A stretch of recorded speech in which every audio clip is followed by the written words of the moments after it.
Katie Morgan had never felt so far from home. She stood in the arrival hall of the Valorian Interstellar Academy, a building made of crystal and light that stretched higher than any structure on Earth. Around her moved creatures she had only imagined in dreams. Tall blue beings with 4 arms walked past her. Silver-skinned figures that seemed to flow like water whispered to each other. Small furry creatures with too many eyes scurried along the walls. Katie was 19 years old, from a small town in Montana where the biggest excitement was Friday night football. Now she was the first human to ever attend an alien school. A guide led her through winding corridors to her assigned room. The door slid open to reveal a space twice the size of her bedroom back home. The walls glowed with soft light. The bed looked like it was made of clouds. And sitting on the other bed was her new roommate. The creature was called a Kelthari. Her name was Zira. She stood about 5 feet tall with pale purple skin and enormous violet eyes that took up half her face. Her body was thin and delicate, like she might break if someone touched her too hard. When she saw Katie, those big eyes got even bigger. "You are the human," Zira said. Her voice was soft and musical. "I have read about your species. Good things, I hope." Katie dropped her bag on her bed. The frame made a noise like it was surprised by the weight.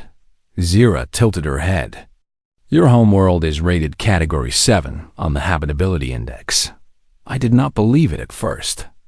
I thought there must be an error in the data. What does Category 7 mean? It means your planet should not support intelligent life.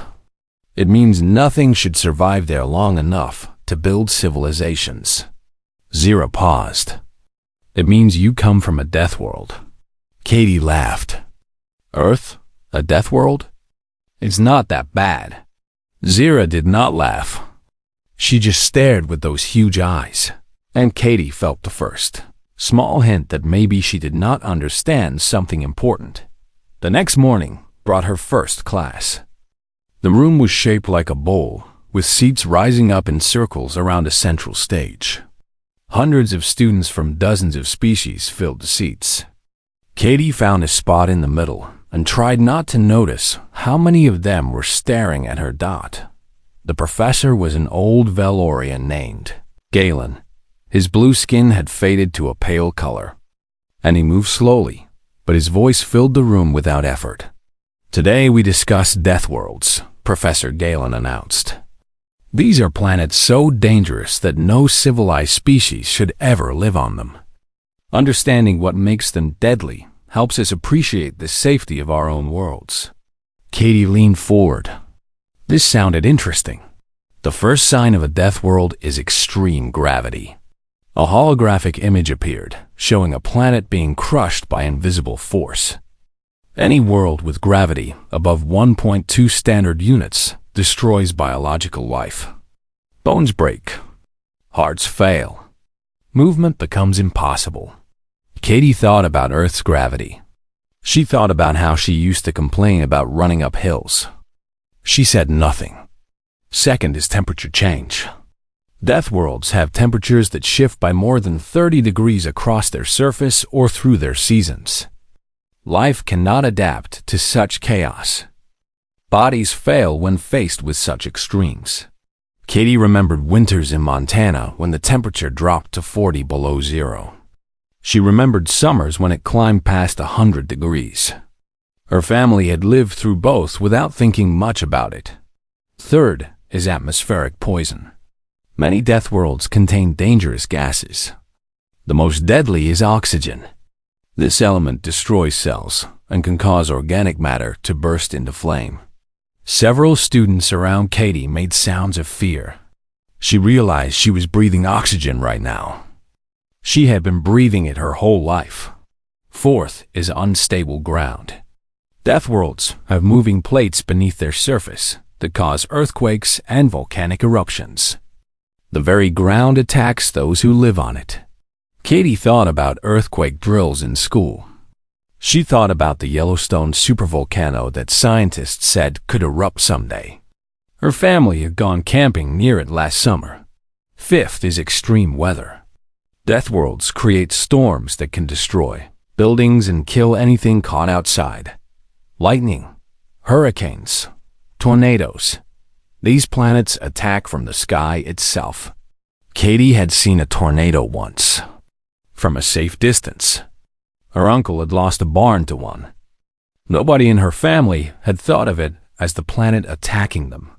It was just weather. Bad weather, but just weather. Professor Galen continued listing horrors. Predators that hunted intelligent beings. Diseases caused by tiny organisms. Radiation from unstable stars. Poisonous plants. Venomous animals. 100 ways to die that most civilized species never had to face. With each item on the list, Katie felt something strange growing in her chest. It was not fear. It was recognition. Everything the professor described as impossible, as deadly, as unsurvivable, she had experienced. Her whole species had experienced it. For thousands of years. And they had not just survived. They had thrived. She raised her hand. Professor Galen stopped mid-sentence. His forearms folded together in surprise. Yes, the human student? Katie Morgan, sir. She stood up slowly. Every eye in the room turned toward her. I need you to stop for a moment. Because everything you are describing, all these Deathworld traits, that is my home. That is where I grew up. That is where 8 billion of my people live right now. Silence fell over the room. Complete, total silence. I played in that gravity as a child. I survived those temperature changes every year. I breathed that oxygen you call poison. I have felt earthquakes and watched storms and lived through all of it. Katie looked around at the hundreds of faces staring at her with expressions she could not read. You are not describing a death world to me, Professor. You are describing my playground. The silence stretched on. Katie saw Zira in the crowd, her hands covering her mouth. She saw Professor Galen's skin flickering with colors that probably meant something. She saw students leaning away from her like she might be dangerous. Maybe she realized she was. That is impossible, someone said. A tall Valorian student near the front stood up. No species survives such conditions. The human lies to impress us. Professor Galen raised a hand for calm. Perhaps we need proof. Student Morgan, would you agree to some tests? We could measure your abilities, examine your biology. We could determine the truth through science. Katie shrugged. Sure, I have nothing to hide. She did not know it then, but those words would change everything. Not just for her, not just for the Academy, but for the entire galaxy, and for every human being on the small, deadly, wonderful planet called Earth. The testing hall was larger than a football field. Katie stood in the center while technicians set up equipment around her. Word had spread fast through the Academy, and now hundreds of students filled the observation area above. They pressed against the glass, watching her like she was an animal in a zoo. Katie tried to ignore them. She stretched her arms and rolled her neck, preparing for whatever came next. A Valorian technician approached her with a small device. This measures grip strength. Please squeeze as hard as you can. Katie took the device. It looked like a thick handle with lights on the side. She squeezed. The lights climbed. Green, yellow, orange, red. Then, the device made a warning sound, and the technician rushed forward to take it. Back. This cannot be right. He checked the readings 3 times. You have exceeded our maximum measurement. This device is designed for all known species. You broke it. Sorry. Katie flexed her fingers. Was I supposed to go easy? No. This is good data. The technician made notes on a tablet. Your grip strength is approximately 4 times that of a Kelthari and nearly double that of a Valorian. Katie heard gasps from the observation area. She shrugged. I haven't been to a gym in months. I'm actually kind of out of shape. The next test measured how well she could take a hit. A mechanical arm would swing at her with controlled force, and sensors would measure the impact. Katie planted her feet and nodded that she was ready. The arm swung. It hit her shoulder hard enough to knock her back 2 steps. Pain flared through her body, sharp and hot. Ow! She rubbed the spot. That's going to leave a mark. The technician stared at his readings. That impact would have broken bones in any other species present. Shattered them completely. You will merely bruise? Yeah, it'll hurt for a few days, then heal up. Katie rotated her shoulder. Nothing permanent. More gasps. More frantic note-taking. The endurance test came next. Katie had to run on a platform that got faster and steeper over time. She started jogging, then running, then sprinting. The platform kept increasing. 15 minutes passed. 30. 40-5. The technicians called a halt. Not because Katie was tired, but because their equipment was overheating. I was just getting started, she said. Her breathing was slightly faster than normal. That was all. Professor Galen had been watching from the side. Now he stepped forward, his old face showing emotions Katie could not name. Your bone density is remarkable, he said. Your muscle efficiency is beyond anything in our records. Your cardiovascular system appears capable of sustained effort that would kill most species through exhaustion alone. He paused. How is this possible? Katie thought about how to explain. Humans are persistence hunters. Or we were a long time ago. Our ancestors did not have claws or fangs or speed. So they chased their prey. They followed animals for hours, sometimes days, until the animals collapsed from exhaustion. We just kept going, no matter how long it took. A Sci-Fi student in the observation area spoke through a microphone. Her silver body rippled with what might have been fear. You hunted by exhausting your prey. You simply refused to stop. Pretty much.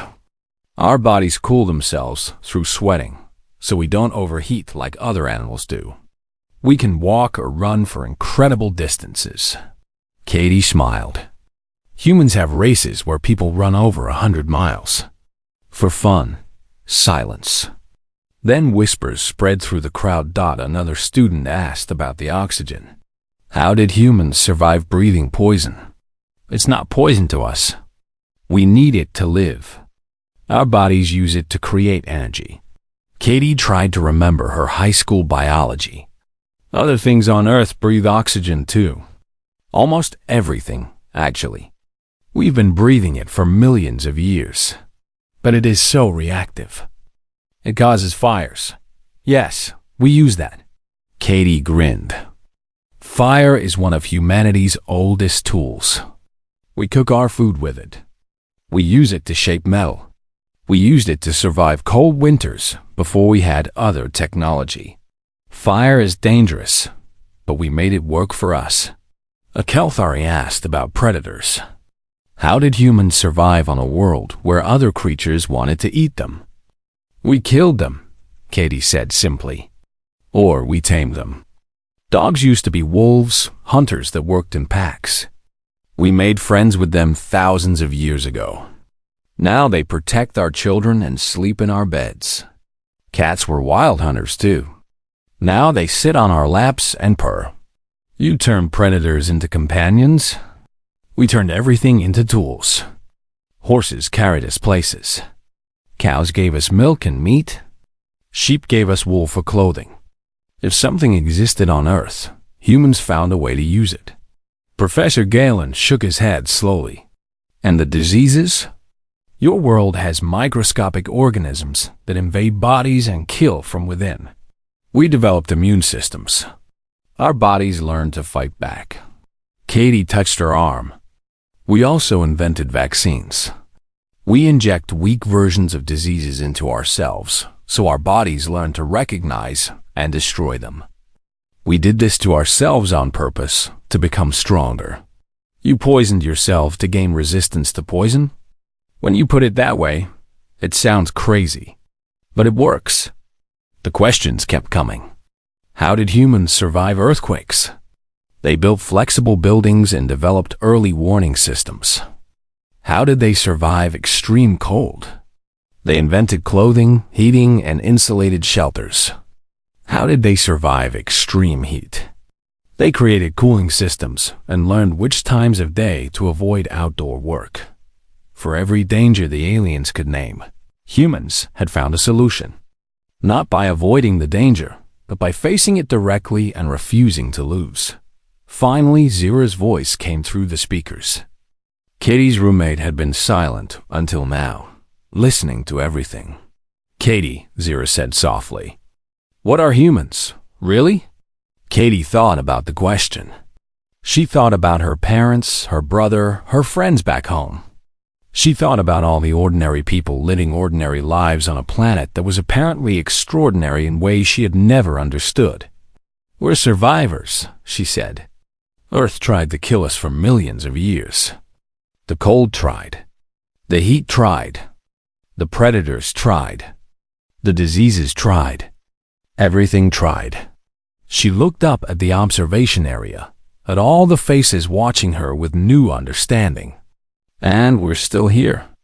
Not because we're the strongest or the fastest or the smartest, but because we absolutely refuse to give up." The hall fell silent. Katie stood alone in the center, suddenly aware that she was the only human in a galaxy full of creatures who had never had to fight, just to exist. She wondered what that meant for the future. She would find out soon enough. 2 weeks passed after the tests. Katie tried to return to normal student life, but nothing was normal anymore. Some students changed direction when they saw her coming. Others followed her around, asking endless questions about Earth.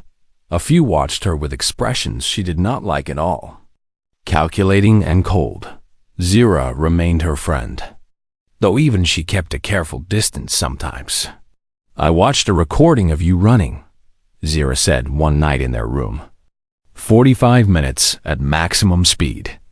I could not believe it was real. That was nothing special. Katie was reading a textbook on alien history. Marathon runners go for hours. Ultramarathon runners go for days. Days. Zira's voice was flat. Without stopping. Well, they stop to eat and drink. But they keep going until they finish or their bodies give out. Some of them run until their feet bleed, and they still don't stop. Zira wrapped her thin arms around herself. "Your species frightens me, Katie. I do not mean to offend. But when I hear these things, I feel fear." Katie put down her book. "I know. I'm starting to understand that what seems normal to me is not normal here." She paused. "I'm starting to understand a lot of things." The message arrived the next morning. It came from Admiral Tyrell of the Valorian Defense Fleet, requesting Katie's presence at a classified briefing. Katie read it 3 times before she believed it was real. She followed the directions through corridors she had never seen, past guards who checked her identity over and over. Finally, she reached a conference room deep in the military section of the academy. Admiral Tyrell was waiting inside. He was tall, even for a Valorian, his blue skin marked with ceremonial scars that showed his long service. Several officers from different species sat at a long table. They all looked at Katie like she was both fascinating and dangerous. "Please sit," the Admiral said. His voice was deep and serious. "Thank you for coming. I did not think I had a choice." Katie took the offered chair. "What is this about?" "Your tests have been analyzed by our best scientists. The results are remarkable. But that is not why you are here." The Admiral activated a holographic display showing a map of stars. "What do you know about the Kron Dominion?"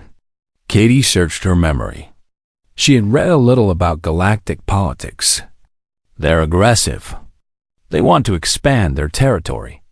They've been threatening the coalition for decades." "Correct. The Kron come from a Category 4 world. Harder than Valoria, but not extreme by galactic standards. Their biology makes them tough fighters. They are stronger and faster than most coalition species. The Admiral highlighted a region of space near the map's edge. They are also preparing for war. War? Katie felt a chill run through her. Full-scale invasion. Our intelligence suggests they will attack within the next year. We have been preparing, but the truth is simple. We are not sure we can win. Katie looked at the officers around the table. She saw worry in their faces. Fear, even.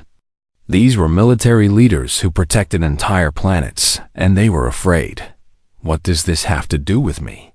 The Kron are Category 4. You are Category 7. The Admiral leaned forward.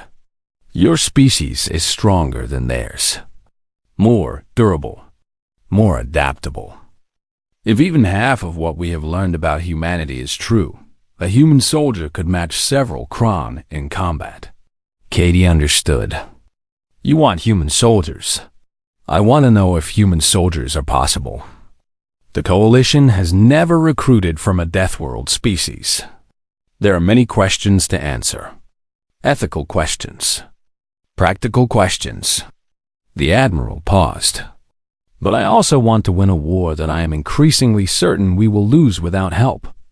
Earth does not know the Coalition exists. My people have no idea aliens are real. They would learn. We would make contact. We would offer technology, knowledge, membership, and a galactic community. The Admiral's eyes held hers. In exchange for military assistance. Katie sat back in her chair. The weight of the conversation pressed down on her. She was 19 years old, a student from Montana, and now she was being asked to decide the future of her entire planet. I'm not a leader. I can't make decisions like this. We are not asking you to decide anything. We are asking you to be a bridge, to help us understand humanity, to help humanity understand us. The Admiral's voice softened slightly. You are the only human in known space, Katie Morgan. You are the only one who can do this. And if I say no, then we continue without human help. We fight the Kron with what we have. We probably lose. The Admiral did not look away. And when the Kron have conquered the Coalition, they will eventually find Earth anyway. Your people will face them alone, without any warning, without any allies. Katie felt sick. Either choice was terrible. Bring humanity into a galactic war they knew nothing about, or leave them defenseless against an enemy they would never see coming. How long do I have to think about this? As long as you need. But the Kron will not wait for us to be ready. Katie left the briefing room with her mind spinning. She walked through the Academy's corridors without seeing them, lost in thoughts too big for her head. She thought about her family, her mother making breakfast, her father working on his truck, her brother playing video games in his room. Simple lives. Safe lives. Lives that might change forever because of whatever she decided. She thought about Earth. 8 billion people going about their days. Worrying about jobs and relationships and politics. Completely unaware that the sky was full of aliens and wars and dangers. They could not imagine. She thought about what Admiral Tyrell had said. A human soldier could match several Kron. Humanity was stronger than anyone had ever guessed. Her species, her people, might be the key to saving countless worlds, but at what cost? Katie looked out a window at the stars. Somewhere among those tiny points of light was Earth, home, family, everything she loved. She had 2 weeks to make the hardest choice of her life. She never got those 2 weeks. The alarm started screaming while Katie was eating lunch. Red lights flooded the cafeteria. A calm voice announced hull breaches in 3 sections of the Academy. Students began to panic, knocking over tables and running in every direction. Katie saw Kelthari students crying, Valorians shouting orders that nobody followed, Sylphine flowing toward exits that were already jammed with bodies. Katie grabbed Zira's arm. "Stay with me." "The escape pods," Zira gasped. "We must reach the escape pods." "No, that's where they'll hit hardest. Attackers always target escape routes to trap people." Katie did not know how she knew this. It was instinct, deep and old, rising from somewhere in her blood. "We go deeper. Find somewhere we can defend." They ran. The corridors shook with impacts. Twice they passed sealed doors and heard screaming on the other side. Katie forced herself to keep moving. She could not help everyone. She could only help who was with her. They found a storage room near the academy center. Thick walls. One entrance. No windows. A dozen other students had already gathered there, hiding among supply boxes with terror on their faces. "Lock the door," Katie ordered. Nobody moved. They just stared at her with wide, frightened eyes. "Now, push the boxes against the entrance. Anything heavy. Do it now." Her voice cut through their fear. Students began shoving containers toward the door while Katie looked around the room. No weapons. No communication devices working. No adults. Just her and a bunch of kids who had never faced anything worse than a difficult test. The door shook. Something was hitting it from outside. "Everyone get behind the boxes," Katie said quietly. "Stay low. Stay quiet." She moved to stand in front of the barricade. She knew it was stupid. She had nothing but her own body to offer as defense. But she could not make herself hide while others were in danger. The door exploded. Inward, gray figures poured through the opening. Kron soldiers, big and brutal, wearing heavy armor and carrying weapons that looked like curved blades. They moved fast and hard, pushing through the scattered boxes like they weighed nothing. The first soldier saw Katie and swung his blade at her head. She ducked. Time seemed to slow down. Katie watched the blade pass over her where her head had been a moment before. She felt her body move without conscious thought, years of training taking over. Softball had taught her hand-eye coordination. Martial arts had taught her to use an opponent's strength against them. And 12 billion years of evolution had taught her ancestors one simple lesson. Fight or die. She stepped inside the soldier's reach and drove her fist into the gap between his helmet and chest armor. She hit him with everything she had, putting her whole body behind the blow. Something cracked. The Kron staggered backward. Then he fell. The other soldiers froze. They stared at their falling companion, then at the small human female who had put him down with a single punch. Katie raised her fists. Her heart was pounding. Her hand hurt. She did not care. "Who's next?" she said. They came at her together. The fight was short and brutal. Katie was not a trained soldier. She did not know military combat techniques. But she was faster than the Kron expected, stronger than they had prepared for. And she absolutely refused to go down. She broke one soldier's arm when he grabbed her. She cracked another's helmet with a kick. She took hits that should have killed her and got back up each time, bleeding and bruised but still fighting. They finally overwhelmed her with numbers. 4 soldiers pinned her to the floor, holding her arms and legs. Katie still struggled, still tried to break free. A Kron officer stepped forward. He looked at her with small, cruel eyes. "What are you?" he demanded in accented command. Katie spit blood in his direction. "Human, from Earth, and there are 8 billion more like me." The officer went very still. Something passed between the Kron soldiers, a look that might have been close to fear. 8 billion, the officer repeated. "Every one of us raised on a Deathworld. Every one of us descended from survivors." Katie smiled with bloody teeth. "Want to meet them?" Before the officer could respond, the wall behind him exploded. Academy security forces poured through, weapons firing. The Kron retreated, dragging their wounded, disappearing back the way they had come. Katie lay on the floor, unable to move. Everything hurt. She was pretty sure some of her ribs were broken. Her face was swelling. Blood dripped from cuts she could not count, but she was alive. And so were the students she had protected. Zira appeared above her, violet eyes huge with tears. Katie, are you alive? Yeah, Katie coughed, and it hurt. Still here. How did you do that? You fought them. You hurt them. I just didn't want to die. Katie tried to sit up and failed. That's all. I just refused to die. Medical teams arrived. They loaded Katie onto a floating stretcher and rushed her toward the infirmary. As they moved through the corridors, she saw the damage the attack had caused. Shattered walls, broken bodies, students crying over friends who would never wake up.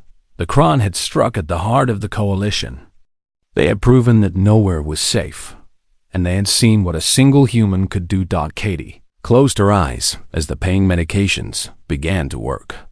Her last thought before unconsciousness was a question she could not answer. What would happen when the Kron told their leaders about Earth? What would happen when they realized that the deadliest species in the galaxy was still out there, unknown and untouched? What would happen when they decided to do something about it? The answer, she suspected, would change everything. Katie woke up in a bed that was too soft, surrounded by machines that beeped and hummed.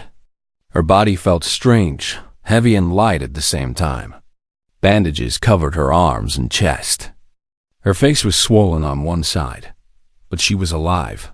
A Valorian doctor stood nearby, checking readings on a floating screen. When she saw Katie's eyes open, she made a sound of surprise. You are awake. You should not be awake for another 2 days, at minimum. Katie tried to speak. Her voice came out rough and dry. How long have I been out? 18 hours. The doctor shook her head slowly. Your healing speed is remarkable. The broken ribs are already knitting together. The internal bleeding has stopped. Your body is repairing itself faster than any species in our records. Humans heal quick. Katie tried to sit up. Pain flared through her body, but less than she expected. What happened? The attack. The students I was with. All alive. You protected them. The doctor's voice held something close to wonder. 12 students survived because of your actions. The security footage has been reviewed. You fought off 6 Kron soldiers before they subdued you. 6. Katie remembered it feeling like more. How many people died in the attack? The doctor's face grew sad. 47 students. Over 100 injured. The Kron struck precisely where they could cause maximum damage. Katie closed her eyes. 47 lives lost. Families on dozens of worlds who would receive terrible news. And she had only managed to save 12. It was not enough. It would never feel like enough. Admiral Tyrol visited 3 days later. Katie was sitting up by then, able to eat solid food and walk short distances. Her body was still healing, but the doctors marveled at her progress. The Admiral looked tired. His blue skin seemed paler, and new scars marked his face from the fighting. He sat in a chair beside her bed and did not speak for a long moment. The Kron have footage of you, he finally said. They recorded your fight. They have transmitted it back to their homeworld. Katie felt her stomach drop. They know about me. They know about humans. They have already begun researching your species, your planet, everything they can discover. The Admiral met her eyes. Earth is no longer a secret, Katie. The Kron will investigate. They will send scouts, then raiders, then invasion forces. How long? Months? Perhaps a year at most. The Admiral leaned forward. I am sorry. We failed to protect you. We failed to keep your world hidden. And now your entire species may face consequences for our failure. Katie lay back against her pillows. She thought about her family, going about their normal lives, completely unaware that alien enemies were now hunting for their planet. She thought about 8 billion people who might wake up one day to find warships in their sky. Then she sat up again. "Or we make contact first," she said. "What do you mean?" "If the Kron are coming anyway, then hiding doesn't help us anymore. We need to reach Earth before they do. We need to warn my people, prepare them, bring them into the coalition." Katie's voice grew stronger as she spoke. "We can't protect Earth by keeping it secret. We can only protect it by making it strong." The Admiral studied her. "You would need to convince your governments, your militaries, in a matter of weeks. Then send me home. Give me proof of everything that's happened. Let me explain it to people who understand threats." Katie pushed herself to the edge of the bed. "I know my people. We fight. It's what we've always done. Against predators, against nature, against each other. Give us an enemy that threatens our entire planet, and watch what happens. What happens? We unite. For the first time in history, we stop fighting ourselves and turn our attention outward." Katie smiled grimly. "The Kron have made a mistake. They think one human is impressive. They should see what 8 billion of us can do when we're angry." Admiral Tyrell was quiet for a long time. Katie could see him thinking, weighing options, considering possibilities. "Your species is barely space-capable," he said slowly. "Your technology is primitive by galactic standards. So teach us. Share what you know. Help us build ships and weapons." Katie met his gaze. "You need soldiers. We need protection. This works for both of us. And if your people refuse, if they choose to ignore the threat, they won't." Katie was certain of this, as certain as she had ever been of anything. Humans are survivors. We have been fighting for our existence since the beginning. We don't surrender. We don't give up what's ours. And Earth is ours. The Admiral nodded slowly. "I will make the arrangements. A diplomatic ship. Proof of everything. Your safe return home." He paused. "You understand that if you do this, there is no going back. Earth will change forever. Earth is going to change no matter what. At least this way, we get to choose how." 1 month later, Katie stood on the bridge of a coalition diplomatic vessel as it entered Earth's solar system. She watched through the view screen as the small blue planet grew larger, the only home she had ever known.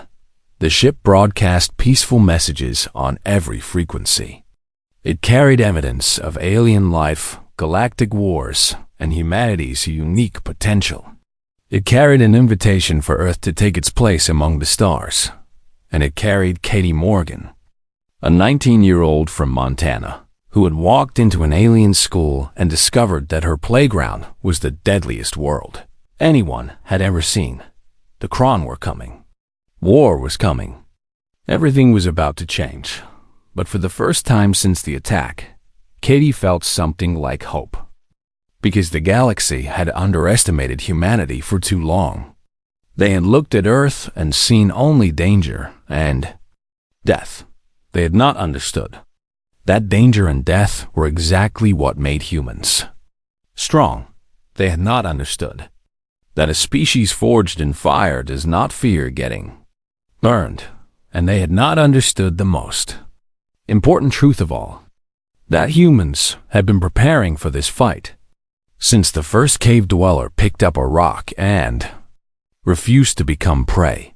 The Kron thought they were hunters. They were about to learn what it meant to be hunted. Katie smiled as Earth filled the view screen. She was going home, and she was bringing the galaxy with her.